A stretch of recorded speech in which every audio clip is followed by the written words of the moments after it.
The National Transportation and Safety Board, or NTSB, came out with its report today on the train derailment in East Palestine, Ohio, and it looks like we were right and the entire misinformation fake news media got it wrong. Let's get into it. Hey everyone, welcome back to the channel where we are the antidote to the daily onslaught of radical woke Marxist propaganda. So, headlines: White House, GOP, Trump officials, quote, laid the groundwork for loose railway regulations. Next one. As Trump visits East Palestine, critics say he should be apologizing for safety rollbacks. There's another one. Political Action Committee criticizes Trump-era railroad deregulation in wake of East Palestine visit. Another one. Trump will return to the scene of the crime when he visits Ohio toxic train wreck.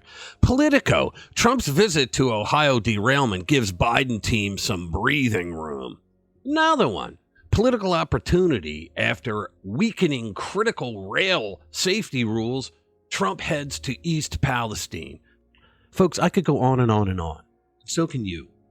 The misinformation fake news media, once again, because Trump was involved, jumped the gun and went with the narrative that they heard and didn't spend an ounce of time or effort to corroborate if it was true or not. It just goes to show you that Trump derangement syndrome is still very strong among the lying pieces of crap who call themselves journalists. The NTSB came out with their report, and it proves that Donald Trump had nothing to do with the train derailment. Let's go. So, in the reporting done by Jennifer Homendy, who's the chair of the NTSB today, she said that car number 23 was a hopper car, which carried plastic pellets.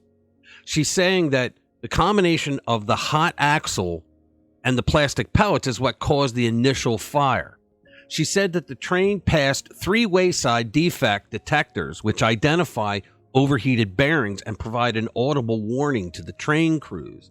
At each one of these 3 detectors, the recorded temperature of the bearing increased from 38 degrees Fahrenheit above the ambient temperature, which was at the time 10 degrees Fahrenheit, to 103 degrees Fahrenheit above ambient temperature just 10 miles later.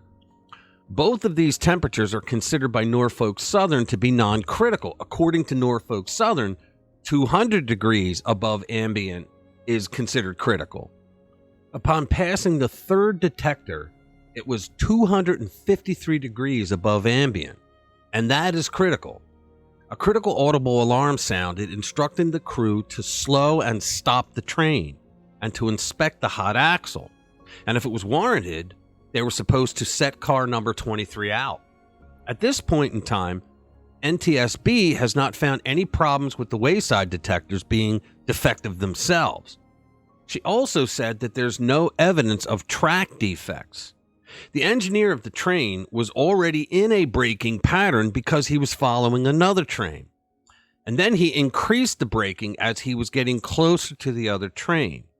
And she is saying that there is no evidence that the crew did anything wrong either. So nobody did anything wrong. She said during the deceleration, the wheel bearing failed on car number 23 and it derailed.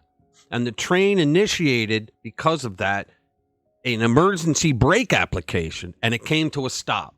So the emergency brake application was triggered by the derailment.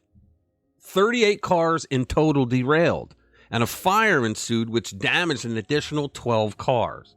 By February 5th, she said responders mitigated the fire, but 5 cars were located near number 23, which derailed. So we had the 5 vinyl chloride cars. 4 of them were at 26, 27, 28, and 29, and the 5th one was at number 53. 26, 27, 28, and 29 are pretty damn close to 23, right? So when the fire broke out, that's how it hit them. So over 115,000 gallons of vinyl chloride was being carried on that train. So Homendy then said that the Federal Rail Authority, that they were dealing with 115,000 gallons of vinyl chloride, and they feared that the fire at the time, even after it was mitigated that the heat from it could cause the cars to explode. Then you'd have a real mess. So they were trying to vape it out and ignite it, to burn it, to get it out. And we all know what happened after that, right? Well, Homendy said that NTSB is looking at the guidance that they used and to make sure that the guys that did it, that they did it properly according to the guidance, and to see if there's a problem with the guidance. Now, folks, I don't trust anyone in the Biden administration. However, this woman comes off as credible. She comes off as believable. She comes off as very knowledgeable. So I'm going to listen to her. And it's possible that what she is saying is actually factual, but I want to follow up with this.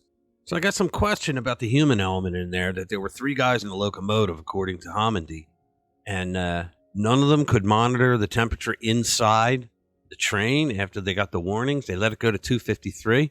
All right, but one thing we can say for sure is that the fake news media and all the pundits that go along with that are a bunch of morons who couldn't find their ass if they were given a funnel, a map, a flashlight, and a 3-day head start.